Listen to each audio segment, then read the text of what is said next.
The Endless is a new indie kind of sci-fi drama Lovecraftian film that was kind of written, directed, and starring these two guys. This is like a passion project. And it is a really interesting kind of screw with your mind film that I enjoyed, even though it was a little goofy at times. I used to make a lot of your clothes. You remember that? They're all in like their 40s. They just look young. It's weird. Why come back now? The video you sent. What video?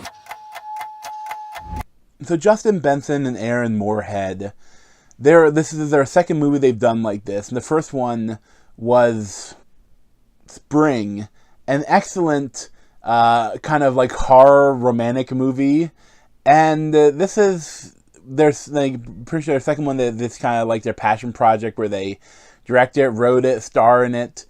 And it kind of features like almost like these two brothers that were in this death cult when they were young, this like UFO death cult, and they escaped before they all killed themselves, and they went and lived their lives. And this is like almost 10 years later, and they're both kind of living these kind of shitty lives, and especially the younger brother, because he only has like the good memories of the cult, of like having delicious food and having cookouts and having a good time.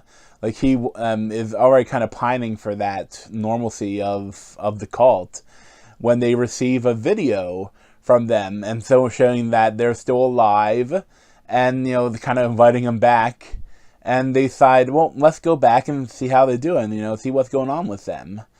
And it's the setup for a really interesting, different movie that, again, it is, you can tell that it is, filmed on a shoestring budget, really, really cheap, but, I mean, it's still filmed well.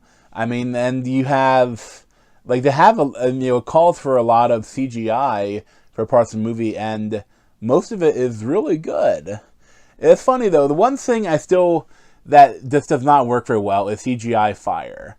I have never seen good CGI fire. But, what do you do when the scene calls for you to burn a building down, but you don't have the budget to actually burn down the building? You throw some CGI fire on it. But, other than that, a lot of the CGI they did was pretty effective, and it's kind of like sending chills down your spine, and like the movie kind of stays with you a bit. Because like there's a lot of stuff going on around this cult where you don't know what it is. Like, there's some sort of power going on here. And, like, they didn't really experience it that much when they're younger because they were younger. But now that they're older, it's, like, working on them more. And it's doing weird things.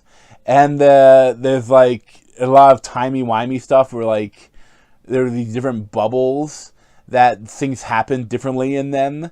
And a lot of the stuff they do, like, with, like, there's, like, multiple moons, like, and there's, like, weird things going on all around this area is really cool, and I really liked it.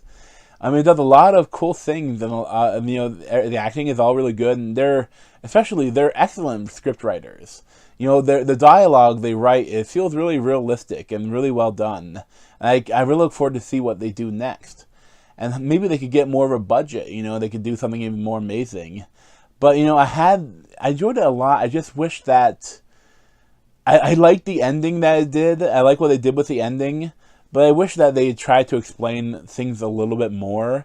But at the same time, a lot of that, H.P. Lovecraft, Cthulhu mythos, a lot of it is you kind of don't know what actually the power is. So I kind of liked it, but at the same time, I kind of wish there would have been more. But I would highly recommend it. I'd probably give it like an 8.5 out of 10. It's right now, it finally just came out on Blu-ray on streaming, and I would recommend it. But thanks for watching, and check out the video playlist on my head, or subscribe to me over there. Thanks.